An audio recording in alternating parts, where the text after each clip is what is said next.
Well, if there is no God, there is no innate human ability to genuinely care for somebody else. And if this woman is losing her ability to sexually excite you because her body's falling apart due to leukemia, why don't you go out and get some other fox who turns you on a little more? Renowned Christian apologist Cliffe Knechtle engages in a thought-provoking debate with this agnostic student wrestling with the idea of God. Cliffe presents his 4 key arguments for why he believes it's logical to believe in God. Make sure to watch until the end to see if this agnostic comes to a conclusion with his faith. Leave your thoughts in the comments below and enjoy the video. If you had a scientific question, you would go to a scientist, and I presume you would expect a rational answer. And if you had a philosophical question, you would go to a philosopher, and perhaps less rational but still cogent, you would expect an answer. I have a religious question, and I come to you as a religious man to answer it. Right here, right now, I'm not an atheist. I can't equip myself with moral relativism. I'm an agnostic, and I envy your faith. I want to know why I should believe it's more probable that there is a God than there isn't. You don't have to prove absolutely that there is one. I just want to know that it's more probable that there is than that there isn't, and I want you to show me. Okay. Thanks for asking that honest question. I appreciate it. The reason that I believe that God exists is because of certain evidence. First piece of evidence, the order and the design of the cosmos points me to some type of intelligent mind, because my experience in life is, in order to bring about order, I got to work real hard. And when I get sick, I don't go running to a neophyte. When I get really sick, I go running to a highly, highly trained doctor who understands the order and design of the human body. My experience in life is order demands an intelligent mind behind it. It doesn't come about by chance. Second piece of evidence for me. Life, in my experience, always comes from life. I don't care if it's plant life, animal life, human life. You never get life out of non-life. In other words, you never get the animate from the inanimate. Therefore, is it more reasonable for me to believe in the beginning God, or is it more reasonable for me to believe in the beginning matter and energy? Because I only see life come from life, never life come from non-life, it's far more plausible, reasonable for me to believe in the beginning God. Third point, the moral argument. I think you've been standing here while I've been articulating it. I am convinced that although there are not many, there are at least a few moral absolutes. Although there's a lot of ethical gray, probably more ethical gray than ethical black and white, there at times is ethical black and white, crystal clear. Moral absolute. Moral absolute. So those are the 3 reasons. Those are 3. Order. Order design, coming from intelligent mind. Life coming from life, not from non-life. Moral absolutes. 4th one, love. My experience of life is that love is crucial to my marriage, my family, my friendships. Love is a crucial motive in my life. If it's lacking, life turns very sterile, very empty. The only way love can be real is if there is more to reality than matter and energy. There's got to be some type of God who creates us with this innate ability to genuinely love. If there is no God, the Duke University student was correct when he said, love is simply a biological drive to preserve the genetic pool. And I said, sir, do you really think that's what motivates Mother Teresa to work among the dying in Calcutta, India? He said, yes. I have a fundamental disagreement with that. My experience in life is, no. Mother Teresa was motivated by love for the dying in Calcutta, India. That's why she did what she did. Not motivated primarily by a drive to preserve the genetic pool. That's a 4th piece of evidence. 4. Right. Do you mind if I ask some questions about Go right ahead. Order. I know a little about computers. Not a lot, but a little. And I know there are computer programs that write very complicated, very ordered programs that do things. Extremely ordered.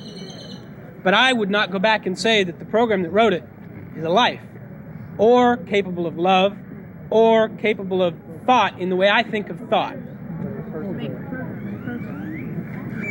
I have seen order that is caused by seemingly disorder or random occurrences. I've seen order that doesn't necessarily come from a cogent willed source. And I've seen order come from a cogent willed source that was very evil, or you would define evil. So, first of all, I would contend that I've seen, or think I've seen order from chaos, and I know I've seen, or at least I like to think I've seen, order from what you would dictate as evil. So is it order from chaos? And if it's order only from order, why does that necessarily imply a good entity that created this order? Okay, I have strong disagreements with one point, and I strongly agree with your second point. I think it's rather clear that a computer comes from an intelligent mind. I've never met a computer that just came about by accident. So that computer obviously was ordered by an intelligent mind, so there's no problem with computers. But I think you raise a tremendous issue when it comes to evil. I think you're absolutely correct. I think it's totally possible that this intelligent mind is a warped Scrooge. Okay. What was the second reason now? Just to get it Okay, right? second thing is life comes from life, not from non-life. That one's harder for me. I'm not a biologist, but I know that there's a lot of theories that say that given the right materials, the right electric charge, so to speak, and the right atmosphere, we can create proteins, we can create enzymes, we can create complex molecules, and from that, this. What creates consciousness? Reproduce it in a lab. Okay, and my point would be, I would not be shocked if scientists created life, because that's exactly what I believe. Intelligent mind creates life. My point is, you've got to have the intelligent mind there. You don't just have life coming out of non-life by accident.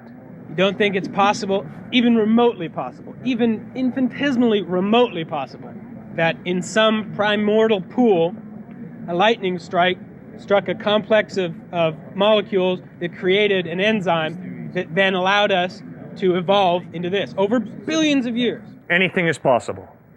Possible. Correct. Okay. Anything is possible. But more probable statistically, for the God? Exactly. You see, for me as a thinking human being, the question is, what is most plausible in light of the evidence? Third point was? Third point was moral absolutes.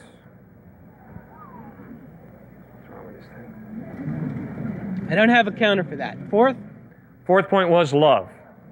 That I don't understand. And I'd really benefit if you could explain it to me. Sure. I don't understand what you mean by it. Mm-hmm. And I've never experienced what you're talking about. And I'm fairly happy with my life. Mm-hmm.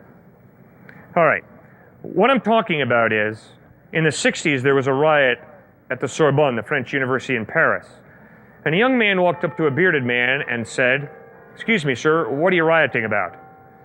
The bearded man said, "I'm protesting this lousy world." The young man asked, "Do you believe in God?" The man said, "No, I'm an atheist." Young man asked, "Do you love anyone?" Bearded man lowered his head and said, "Yes, I love a woman by whom I've had a child, and she's dying of leukemia." Young man said, "Well, if she's dying of leukemia, why don't you ditch her and go out and get some other fox who turns you on a little more?" Bearded man hauled back and almost hit the young guy. The young guy said, "Excuse me, sir, you said there is no God."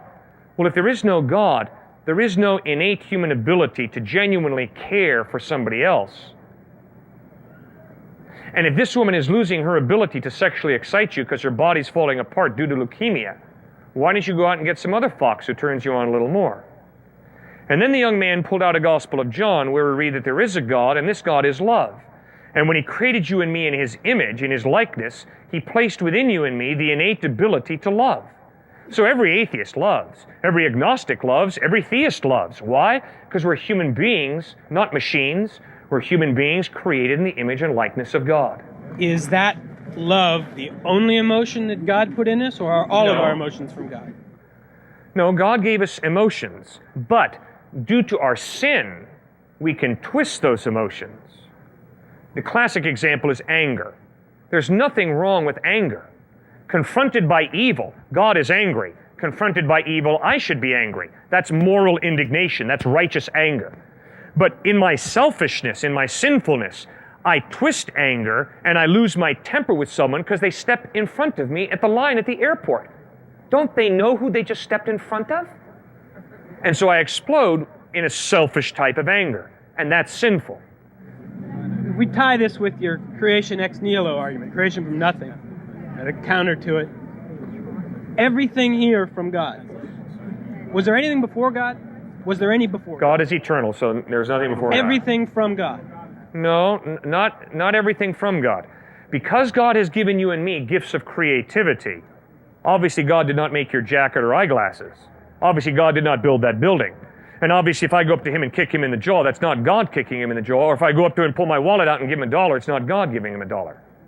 So because God has given you and me gifts of creativity, we can create. And we do all the time. So then, some things from God, some from man. Man used in a general sense, male, female. Yeah, God's given us gifts of creativity. And as far as the moral absolutes go, you say there's some. Okay, where do I find them? 2 places. First of all, you go to your conscience. And secondly, you ask, has God revealed a standard that I can measure my conscience against? Jesus Christ claimed that he was that standard, that his ethical teachings are that standard. You can find them in the Sermon on the Mount, Matthew 5 through 7. You can find them in the 10 Commandments, Exodus 20. My conscience, the first source. First one, conscience, right. That troubles me. My conscience guides my behavior very differently from what I would assume you would guide it as yourself. That's right.